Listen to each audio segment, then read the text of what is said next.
Record. There we go. Perfect.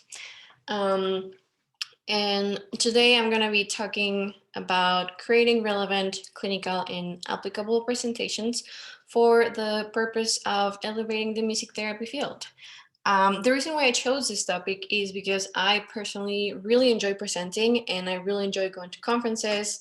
I've been to a couple national conferences, regional passages, and I also just like to watch presentations on YouTube, not only for absorbing the knowledge that's been transferred at that particular presentation, but also for taking notes about how the presenter is delivering the information, because I know that it's something that I want to do in the future.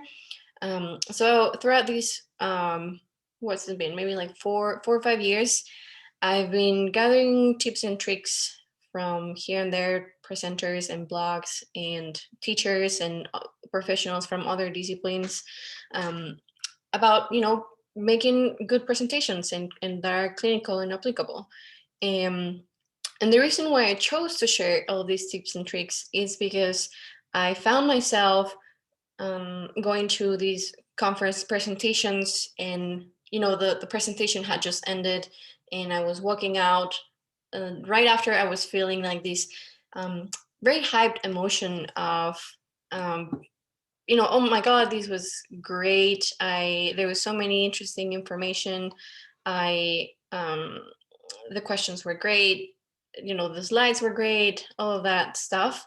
But at the same time, as that feeling was starting to wear out, I was a little bit feeling that I didn't actually know how to apply any of the very, good information that the presenter had relayed. And I think it's not, necessarily the presenter's fault, but it's just an overall educational problem where we just haven't been taught how to create these presentations. We get a lot of advices about, have good visual slides and I make eye contact and, have graphics and all that kind of stuff, but not so much about developing the content. So that's why I decided to share this information. And although I'm not an expert yet, I just thought, like, why not now? So here we go. The first step for making a presentation is just selecting a topic. And the best advice that I can give you to make sure that the topic that you're selecting is relevant to the music therapy field is to go to the AMTA professional competencies and the CBMT domains, doing a scroll and getting some inspiration if you're not so sure about what's the topic, or also going there to make sure that the topic that you're interested in is actually relevant and clinical, and how you can tie it to these skills and competencies that we need to have as clinicians. And using the scope of practice and the code of ethics, I wouldn't say that it's the best way to grasp like a solid topic, but they're really good for supporting whatever argument you're using for these topics. And again, like, why are these important and how they apply to us as music therapists and future music therapists. Other sources of inspiration for topics that would be research articles. It can be from the music therapy perspectives, or the journal Music Therapy, or articles that are not directly related to music therapy, but the information that you've gathered from there can be adapted and applied to our clinical work. The sharing interventions is also very common.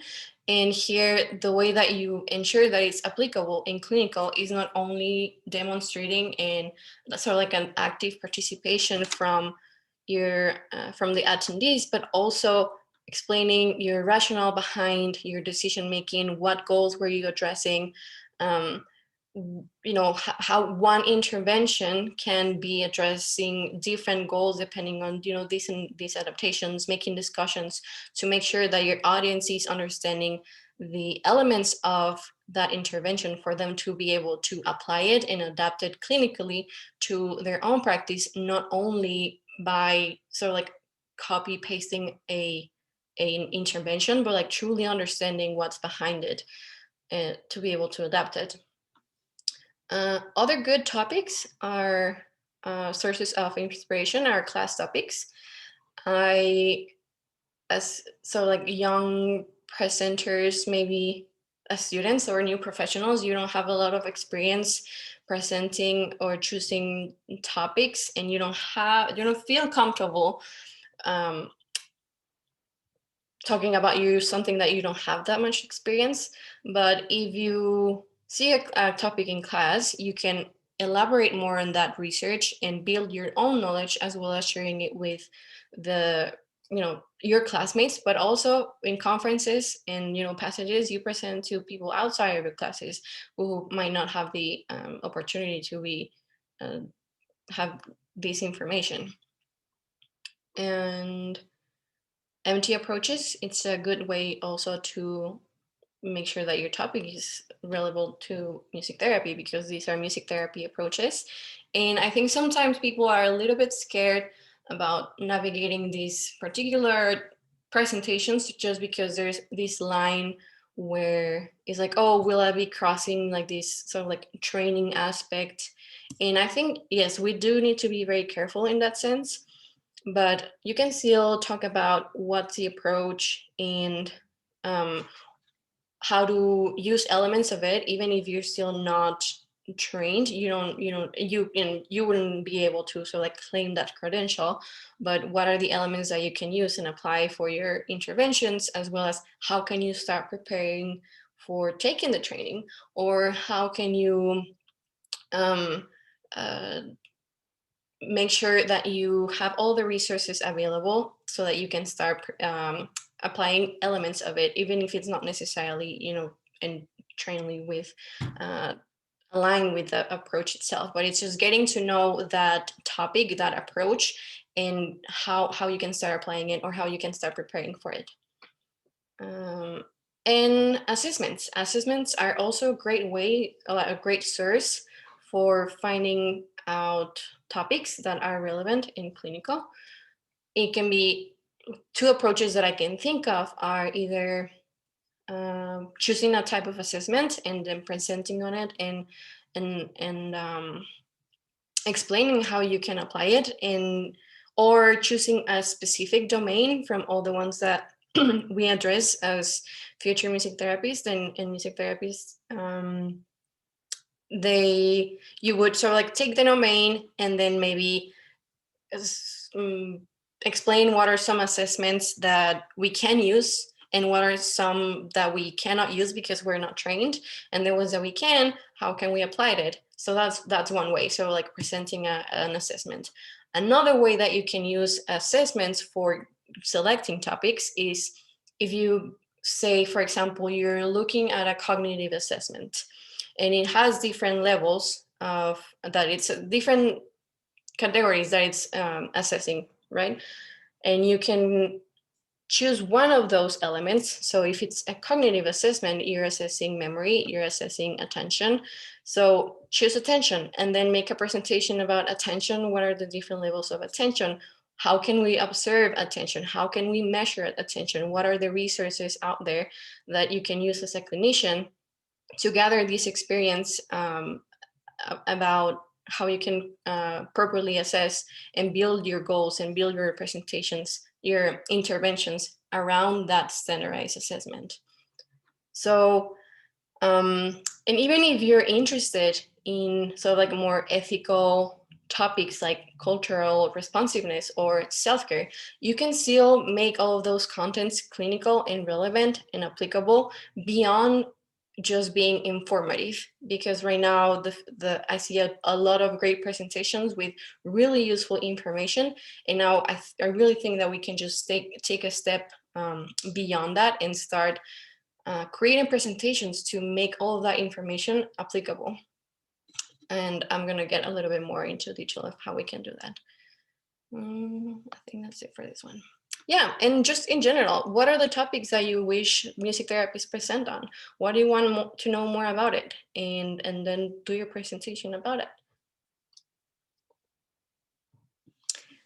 After you've selected your topic, The presentation proposal, in the case that you're interested in presenting in a conference, would be the next step.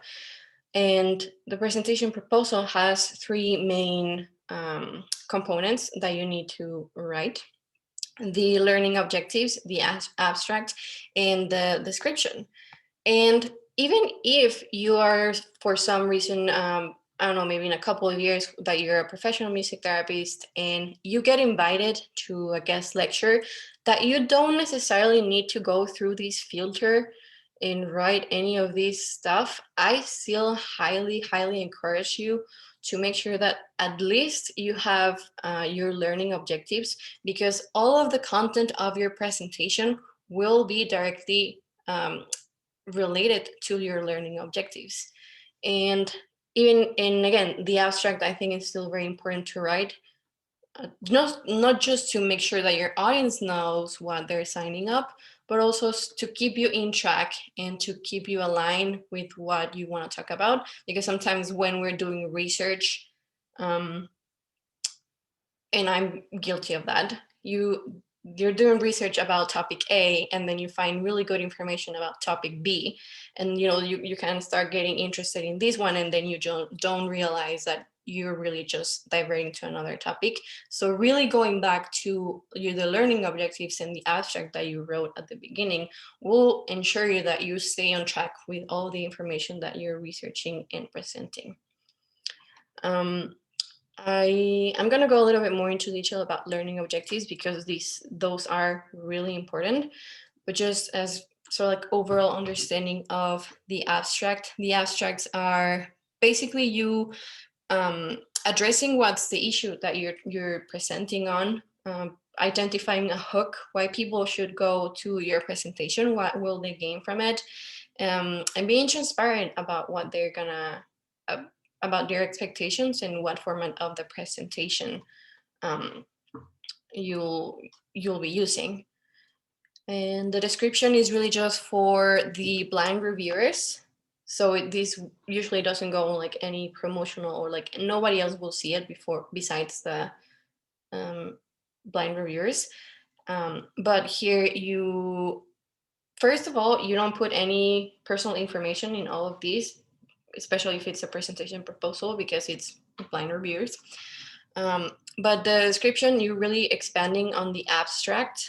So you're paraphrasing what you wrote on the abstract, really not word by word, but expanding on it and explaining how you're going to achieve your learning objectives, how you're going to provide opportunities to measure them in your presentation, and just the overall order or schedule and format of your presentation, as well as all the research that you've used for your content. Now let's dive a little bit deeper into learning objectives. Again, this is key. These will drive your whole presentation, and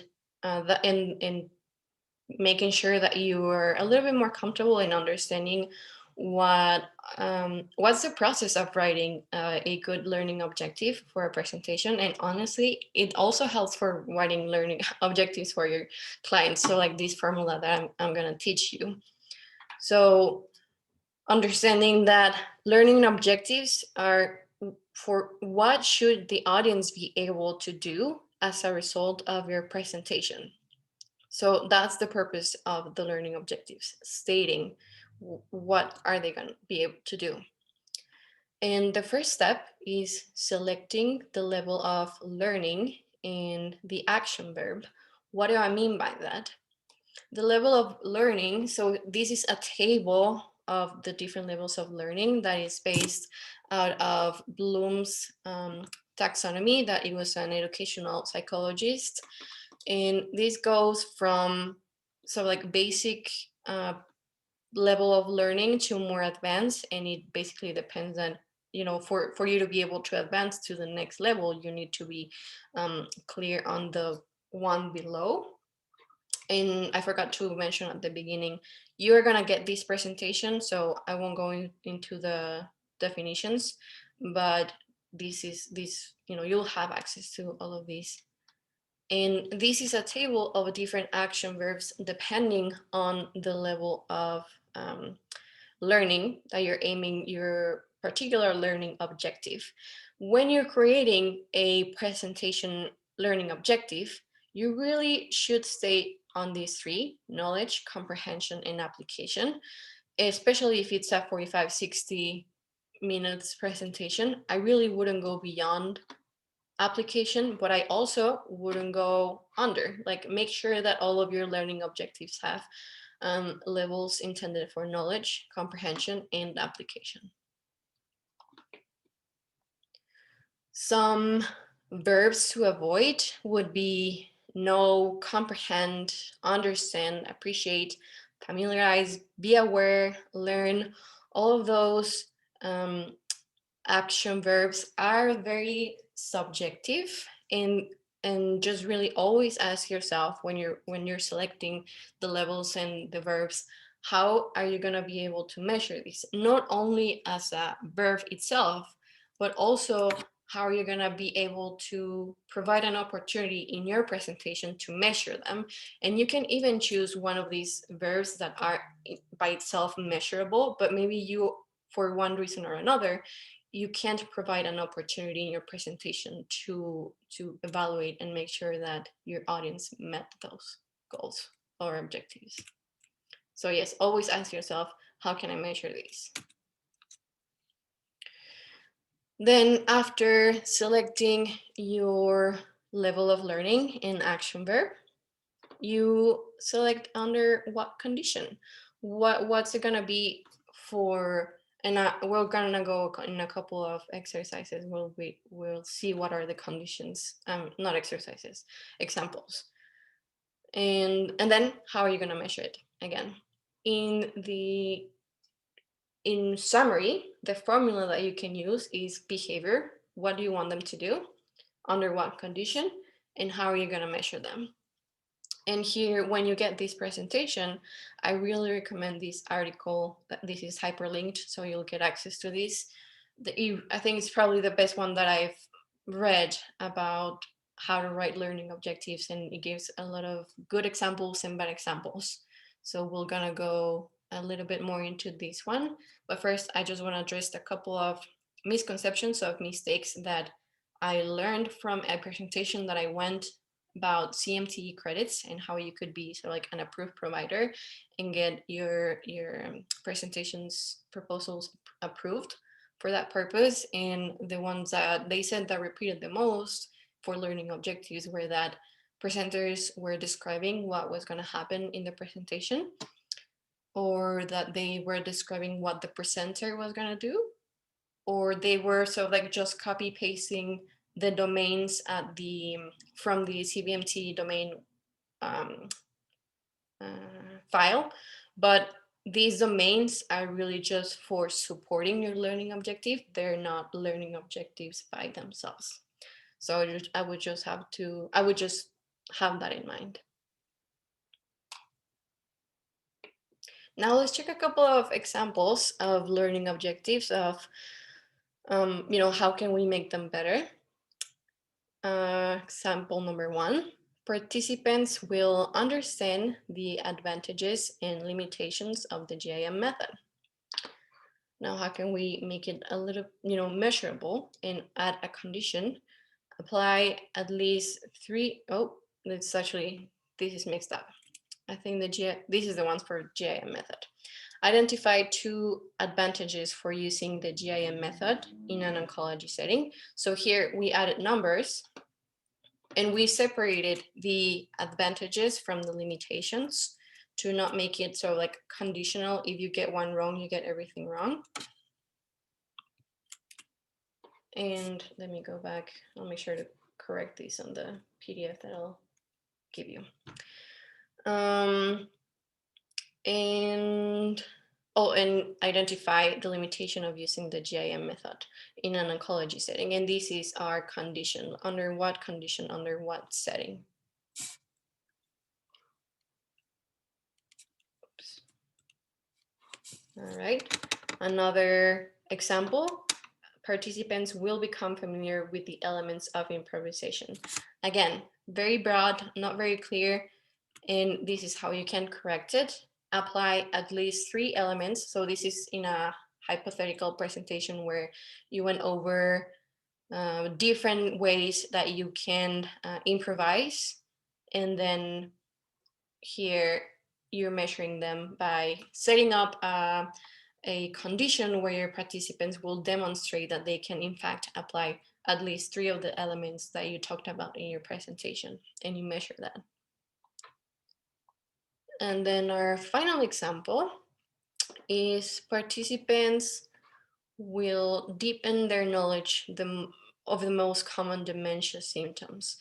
Deepen and their knowledge is very broad and hard to measure, and the most common dementia symptoms is still a little bit not so clear. So the way that we can correct this is define 3 primary diagnosis criteria for dementia according to DSM-5.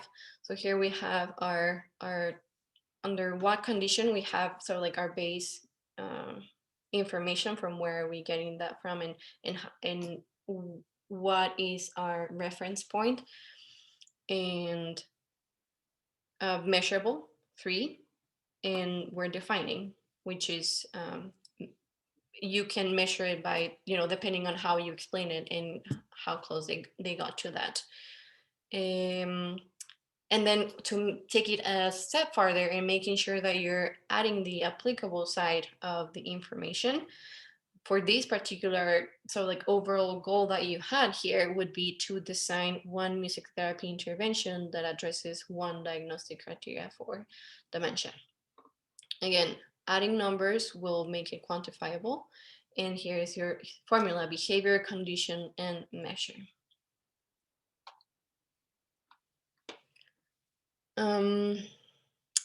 After you've written your learning objectives, the next step would be to figure out what's the best presentation format for your content, but also for your presentation style.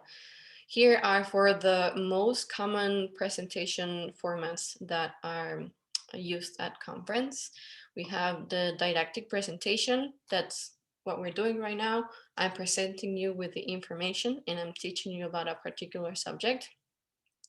And then we have the workshop where there's a little bit of sort of like presenting information, but the participants are a lot more active into the making and applying the skills or competencies. And then we have the experiential, where it's a mimic real world situation where the presenter foments then reflection after experiencing whatever activity. And the roundtable, where the presenter introduces a baseline topic to explore, and then it opens to discussion for input and exchange of ideas.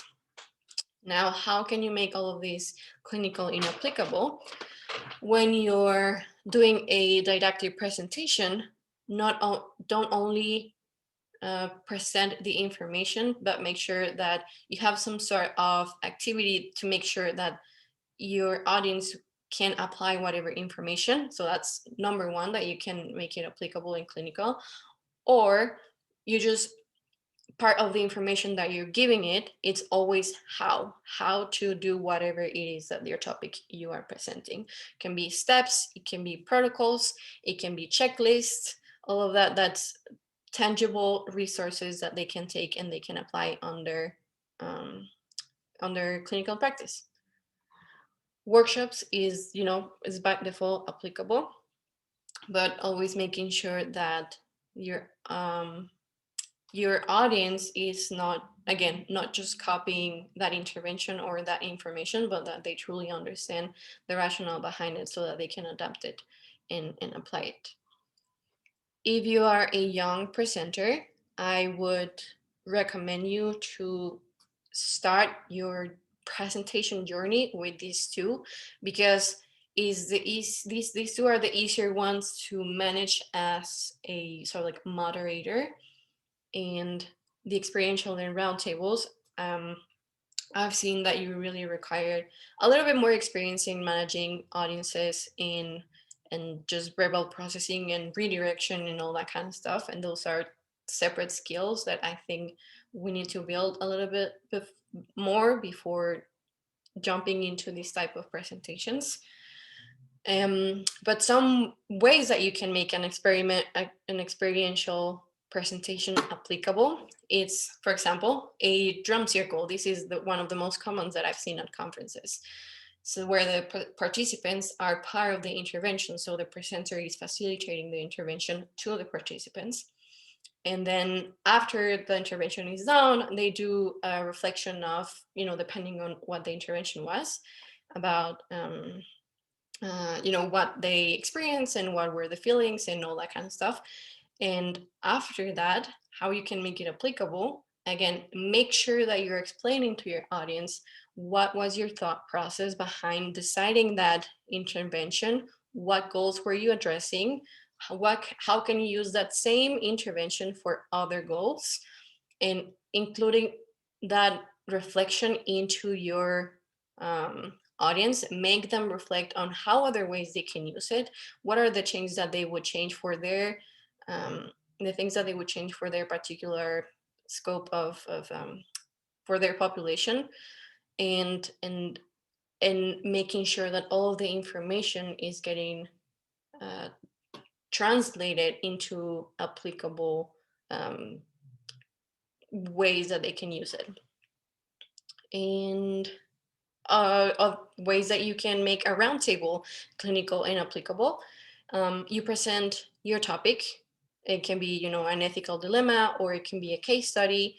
And after doing brainstorming and sharing and discussing, you as a moderator have the power to redirect the conversation always to finding solutions and writing them down and making sure that they are achievable, that they're smart goals, that they're smart solutions, and to make sure that the discussion will always have a productive outcome beyond the validation of experiences of the ones of the participants at the round table. So you have that power as a moderator, and you can always use it to make sure that the content of your presentation and the discussions that come up in that presentation will be part of their clinical practice. And it's a skill of making sure that you can translate that information and that you can redirect the conversation that way. Now let's do, oops, perfect. Now here I had actually a little bit of difficulty creating this slide because, again, there's a lot of research on the efficacy of visual presentations and behavior as a presenter and types format of presentation of what's more effective, but I really couldn't find evidence on creating quality, content quality. So the way I approach this is I just read a bunch of blogs and articles and gather the points that are directly related to the content, to developing the content, and to ensuring its quality. And these are the ones that are the most repetitive ones. So always making sure that your content is relevant and clinical and applicable, hence the title. And you always have to go back to your learning objectives and to your abstract to make sure that all of your content is congruent and with your purpose and your objectives. Again, it's totally normal to go on a tangent when you're investigating, or even when you're practicing your presentation, to sort of go. It's very natural, but just always making sure that you either avoid going that way when you're practicing your presentation, or when you're researching for creating the content, when you are about to add it to your slides, is oh, hold on, how does this relate to my learning objectives? So that's how you can make sure that you're congruent. Be evidence-based. In this case, for example, I actually couldn't find any research on this particular topic. However, I based my information on the best available evidence. And the ways that you can get better at this is just, for example, getting more comfortable with Google Scholar, and maybe asking your professors or your supervisors about research that they know about this particular topic. And always looking, for example, if you already found a research article, going to the references and finding, more information about it. And always aim for evidence-based, because we are an evidence-based practice. Therefore, our content should be based on the best available evidence out there. Make your content applicable and actionable, not only informative. And I explain a couple of examples with the presentation formats that I think as a field, we're doing a great job at presenting the information. And now the step forward, and that I think we need to take, and that will elevate the field for sure, because it will be the information that we'll receive as clinicians, and we'll be able to apply and improve our development in our standards of care, will be to now make that information applicable, regardless if it's some like directly clinical information, like an intervention, or even if it's something more on like the ethical side of it.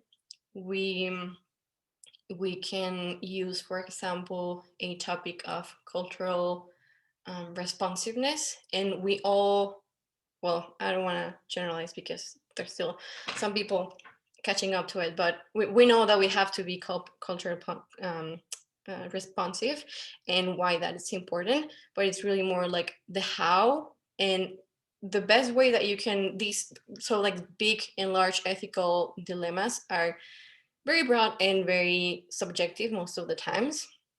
So always go with the evidence, go to the house, go, for example, pick a culture, something that you're familiarized with. For example, in how can someone be culturally responsive with the Mexican culture? I can do a little bit of digging and give a couple of songs that are relevant to the culture, and that's a way that they can use this content beyond me explaining and giving them, oh, the Mexican culture is, we do this and this and this, and we don't like this and this and that. And just taking that extra step to make sure that all of your information will be actionable. And then always providing examples that are clinically relevant to your audience. And the best way to also provide examples is showing what you can do or how you can do it, but also what are the examples that are not so good, just like the way I did with the learning objectives, although they were a little bit mixed up. But I showed you, so like ones that needed a little bit of work, and then how you can improve those learning objectives. And now for recap, I this is just summarizing all the topics what we just went through. Use the resources for coming up with topics. So the CBMT domains and the AMTA competencies, research articles and books and assessments and all that kind of stuff.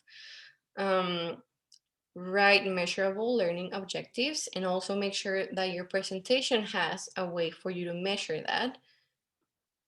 Identify what's the best presentation format for your content and for your personality, because that will impact the way that your participants receive that information. And make your content relevant, clinical, and applicable. I'm repeating this all over again because it is the main message of the presentation. But yes, always go back to, is this relevant? You're adding a slide, and is this clinical? Do I have any clinical information here? Is all my information applicable in some way? Am I explaining how this is applicable?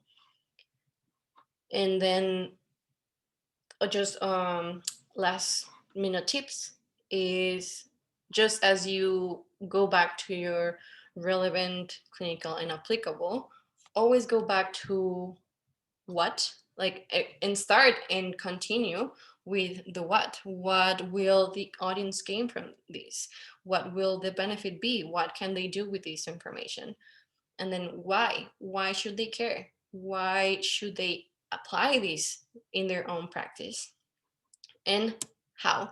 How are they gonna be able to achieve these things that I'm suggesting you to do?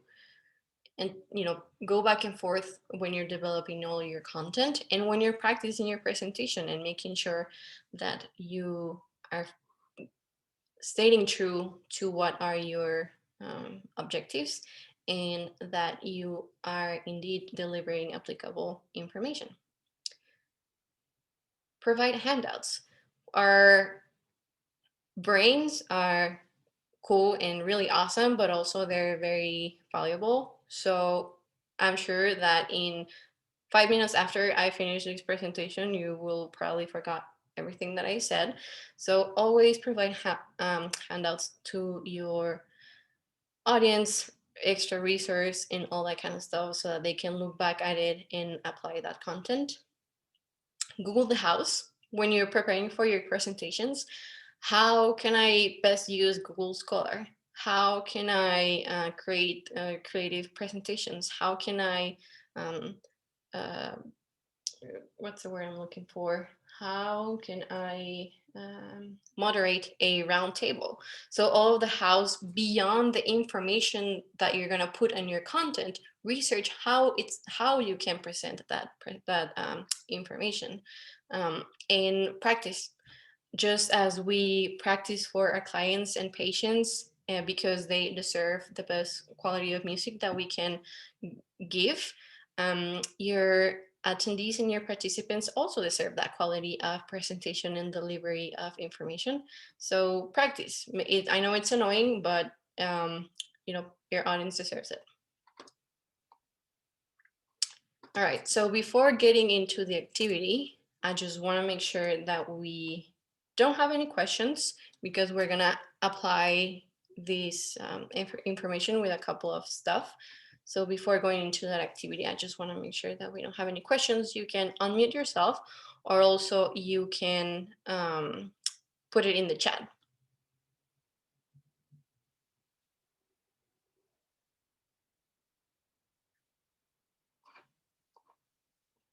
Alrighty.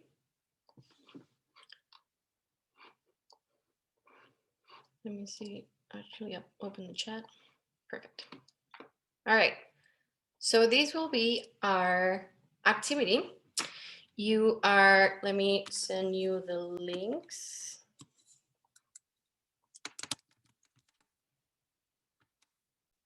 Oops. Okay, so I'm sending you the links for the AMTA competencies and the CBMT domains.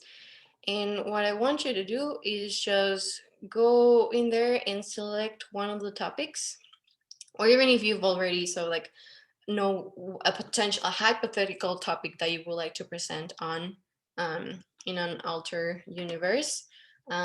Just grab onto that, write one learning objective, and think how you can incorporate a way to measure it in your presentation, and then just pick a presentation format. I will give us, what time is it?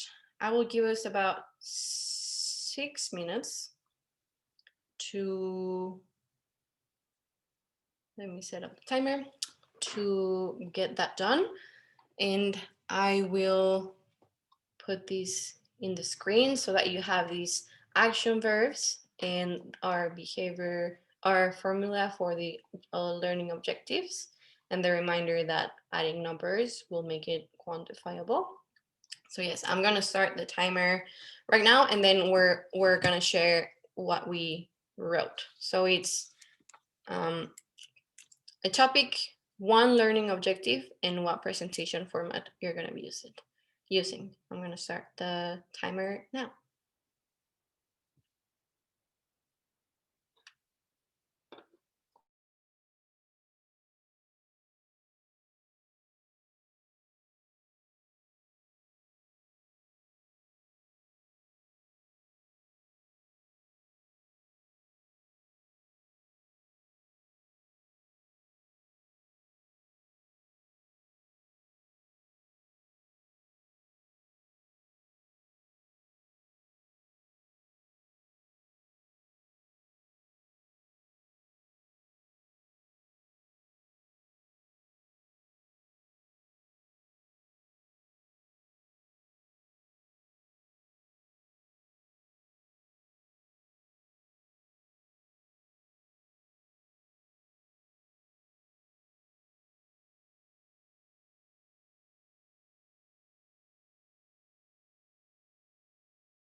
We have about 3.5 minutes left.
We have a little bit less than 1.5 minutes. So start to wrap up.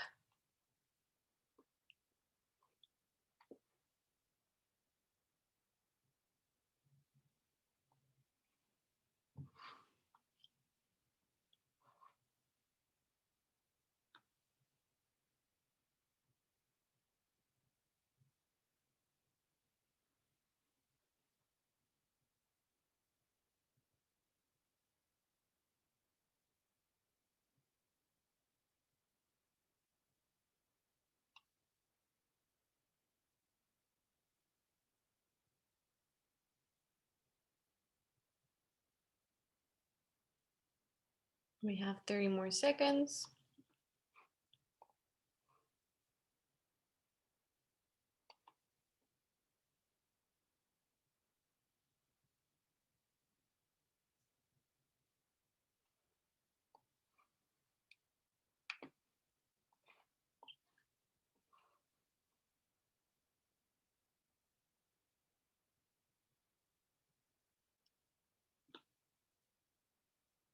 All right.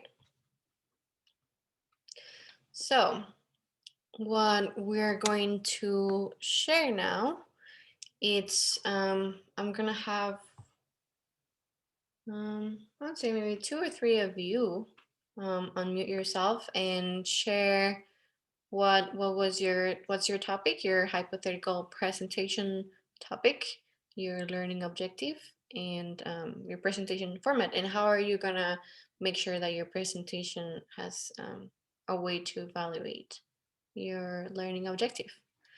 So let's see. I know Sherry was having some troubles and Hillary as well. But Toby, do you want to share yours?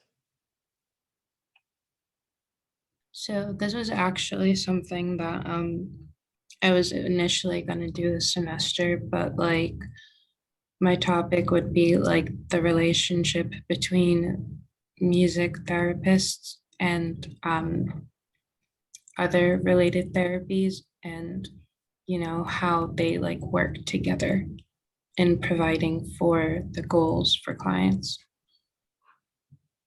Okay, so that's your topic. And were you able to write a specific learning objective? Let me see.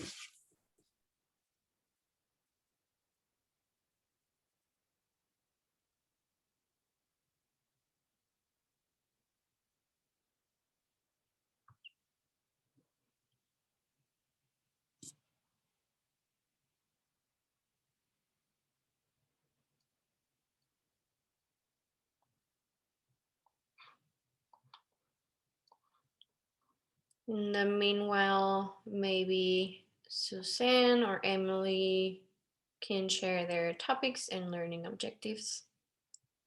Feel free to unmute yourself or also put it in the chat.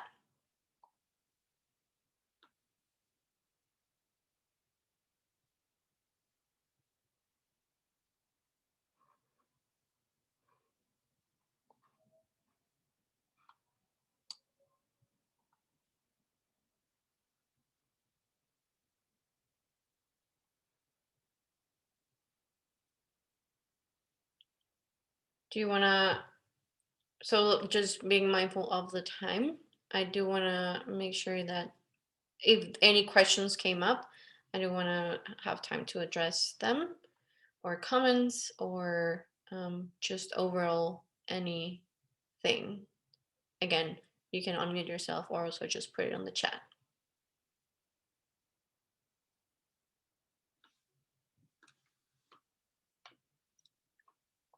And I am going to share.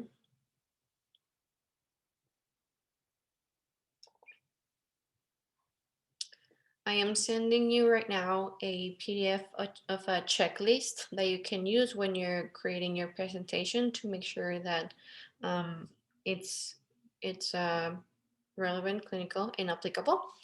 And I will correct. Let me see if I can. So I do want to share. If you have your phone right now, you can scan this QR code and it will take you to a file, a Google folder that you can access the checklist and also this presentation. And I just corrected the learning objectives mistake, and I will send you you can access that one from there. But let me see if I can also send you the link to the folder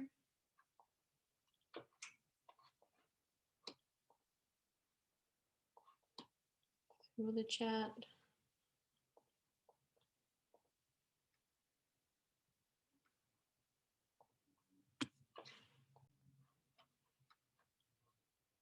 All right. Here is the link, and Suzanne, I'm sorry if I'm saying it wrong,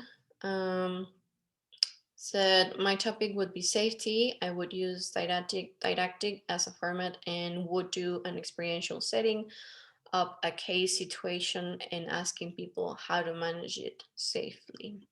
Yeah, that's a great topic. Let me see, what time is it? Suzanne, how do you think you could create an environment where you can evaluate whether your participants met your learning objective?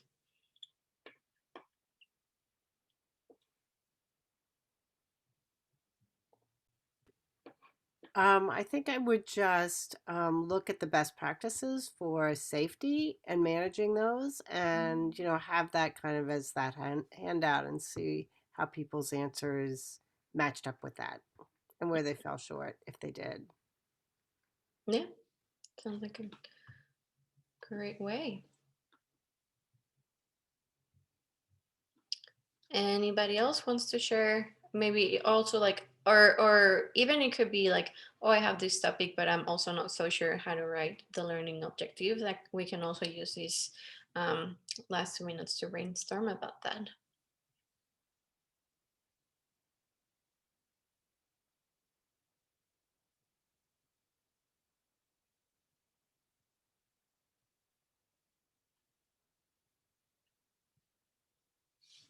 All right.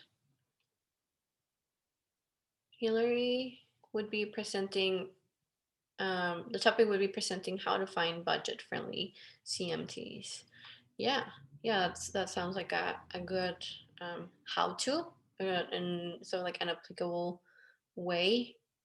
I like that. That's great. Well, that would be it for my presentation. Thank you all for coming. Let me send the feedback form. here, the chat. Good. And yes, this drive, Google Drive thing, you'll have access to the presentation, and I'll upload the corrected presentation there as well. Thank you for coming to the last presentation of passages. And Diana, yes. before you get off, this is Sherry. I just wanted to say a couple of things. I've been driving during this time, so I've fallen out of hearing what's happening in the presentation a little bit. But as somebody